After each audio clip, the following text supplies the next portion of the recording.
Your baby is crying, restless. Nothing seems to work. And then, almost without thinking, you do something simple. You start talking. You lean in a little closer. You move, just slightly. And suddenly, something shifts. The crying softens. The body slows down. The tension begins to release. Not completely, but enough to make one thing clear. Something just got regulated. And the strange part is, it doesn't feel like you did anything special.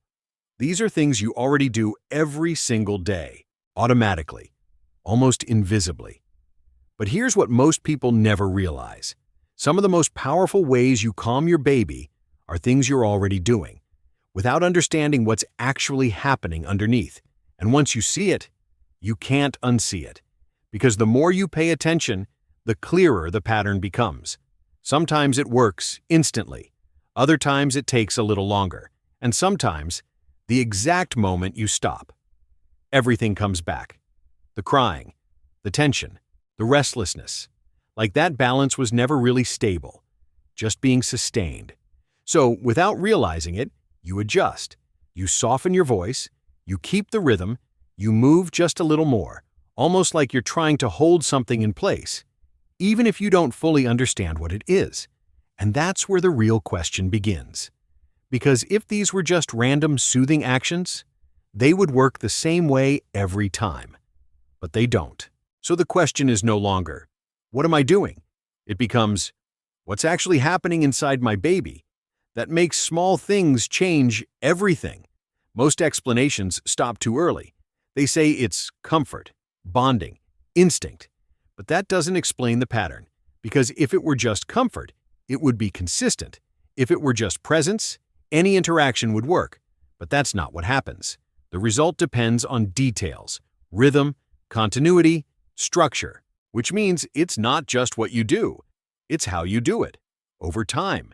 And that changes everything, because this isn't just emotional, and it's definitely not a conscious choice. Your baby isn't deciding to calm down. They're not preferring something.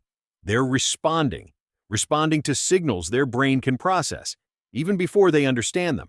And once you start seeing it that way, everything shifts. Because when you really start paying attention, it becomes clear that it's not just one thing.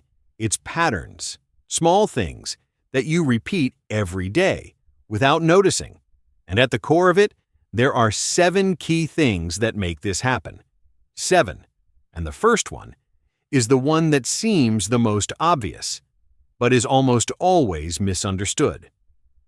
1. The way you speak. You think your baby calms down because they recognize your voice. But that's not it. Because if it were just recognition, any kind of talking would work. But it doesn't. What changes everything is the rhythm, the tone, the repetition, the predictability. That's what your baby's brain uses to organize itself. 2. The way you move. And almost always, something else happens at the same time. You move, you walk, shift your weight, gently sway. It feels like a small detail, but the moment you stop, something changes, because it's not the position that calms your baby, it's the movement. 3. The continuity of your touch. Then there's contact. You might think it's the touch itself, but touch alone doesn't explain it, because what really makes the difference is that the touch doesn't break. It continues. And for your baby's brain, that continuity is what keeps things stable. 4. Your consistent presence. You're there the whole time. But small changes, tiny ones, are already enough to shift your baby's response. A pause, a slight withdrawal, a subtle change in posture. Because it's not just presence, it's consistency. 5. Your internal state. And here's something almost no one tells you. Your baby doesn't just respond to what you do, they respond to what you feel. If you're tense, they pick it up. If you slow down, they follow, because your internal state becomes their environment. 6. The pattern you create without noticing. And without realizing it, you start repeating sequences. You talk, you sway, you adjust, and continue. And your baby's brain learns that, not as separate actions, but as a pattern. And when that pattern continues, their system begins to organize. 7. the timing, when it happens. And finally, there's something even more subtle. Sometimes it's not what you do, it's when you do it. A few seconds earlier, it regulates. A few seconds later, it doesn't. And that difference changes everything. When you put all of this together, something essential becomes clear.